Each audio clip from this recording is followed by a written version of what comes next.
a house, where divine revelation descended. It's a powerful start, right? And in this incredible environment, there's a boy who, when so many others hesitated, was the very first among the youth to believe. And that one act, that early belief, set the stage for a life that would become completely synonymous with loyalty, with incredible knowledge, and just awe-inspiring courage. We're talking, of course, about the incredible story of Ali ibn Abi Talib. May Allah be pleased with him. You might know him by his famous title, the Lion of God. So let's get right into it.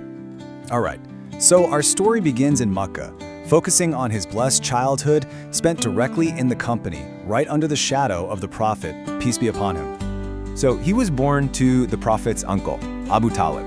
But destiny had something else in store. Young Ali was actually brought into the household of the Prophet Muhammad himself, peace be upon him, to be raised and nurtured by him, directly. Just think about that for a second. That kind of proximity, that kind of upbringing, it's absolutely unique.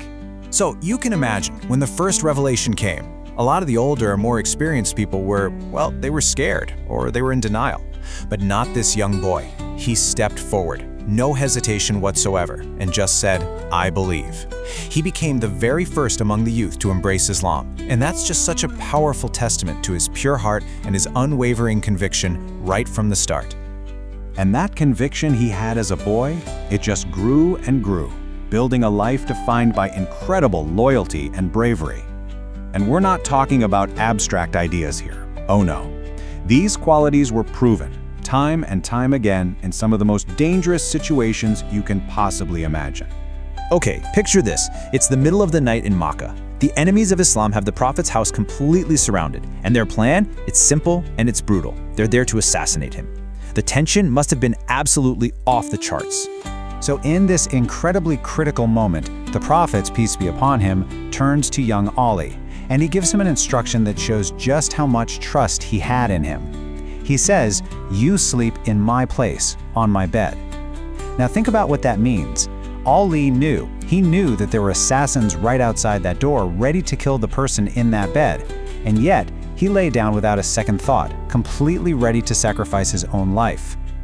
Okay, let's jump forward in time to another huge moment, the Battle of Khyber. The Muslim army is completely stalled. They're facing this massive, formidable fortress, and they just can't conquer it. You can imagine morale is starting to get pretty low. Then that night, the Prophet, peace be upon him, makes this incredible announcement. He says, "Tomorrow I will give the flag to a person who is loved by Allah and His Messenger, and who loves them in return." Wow. Can you just imagine the buzz going through the camp? Every single companion must have spent that night praying, hoping, wondering if they would be the one chosen for such an unbelievable honor. And the next morning, the name that was called was Ali. And what's amazing is, he was suffering from a painful eye ailment at the time. But the Prophet prayed for him, and he was healed, right then and there. So he took the flag, he led the charge, and he conquered that impossible fortress. This event right here is how he earned that legendary title, Sher-e-Quda, the Lion of God. So we've seen the warrior on the battlefield. Now let's turn to his personal life, to the incredible light and purity of his household. His marriage to Fatima, the Prophet Muhammad's own beloved daughter, peace be upon them both, wasn't about worldly things like wealth or status, not at all. Their home was built on something much stronger: simplicity, incredible patience, especially through tough times, and a really deep, abiding love that was all centered on their faith. And from this beautiful, blessed union came two sons, whose names would echo throughout all of history: Hassan and Hussein. May Allah be pleased with them. And the Quran itself speaks to this special status of this family. There's a verse that highlights Allah's desire to completely purify the Ahlul Bayt, that is, the people of the household. And there's a wide scholarly consensus that this refers to Ali, Fatima, Hassan, and Hussein. So this marks them as not just any family, but as a uniquely pure and honored household. But here's the thing, Ali wasn't just a warrior, he was also this deep ocean of wisdom. He came to be known as the Gate of Knowledge. There's a very famous saying, one attributed to the Prophet, peace be upon him, that just perfectly captures this. He said, "I am the city of knowledge, and Ali is its gate." What a statement. It essentially positions Ali as the key, the entrance to understanding the deep wisdom of the Prophet himself. Now, just a quick note on this for accuracy's sake, While this saying is incredibly well known, it's true that Islamic scholars have had different opinions on the authenticity of its chain of transmission.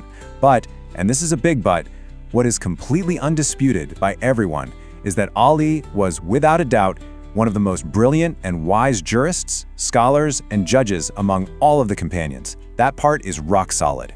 And this incredible combination of bravery and wisdom, well, it was about to be put to the ultimate test. This brings us to the final chapter of his life, his time as the fourth caliph, a period that was just marked by immense trials. He took on the leadership role during one of the toughest times in early Islamic history. He was facing widespread sedition and discord, what's known as fitna, and this led to really painful internal conflicts. It was a massive test of his leadership, of his patience, but through all of it, his compass never wavered. It was always fixed on justice and patience. So, when we put it all together and look back, what do we see? We see the story of a man who stood firm with the truth, right from the very beginning, from his childhood. He was a man who willingly put his life on the line for what he believed in, who wielded the sword of justice on the battlefield and at the same time opened the gates to an ocean of knowledge for all the generations that would follow.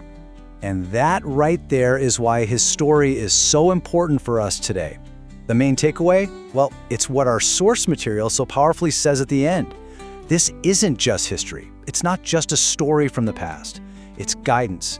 It's a timeless blueprint for what it truly means to live a life of principle, courage, and unwavering faith.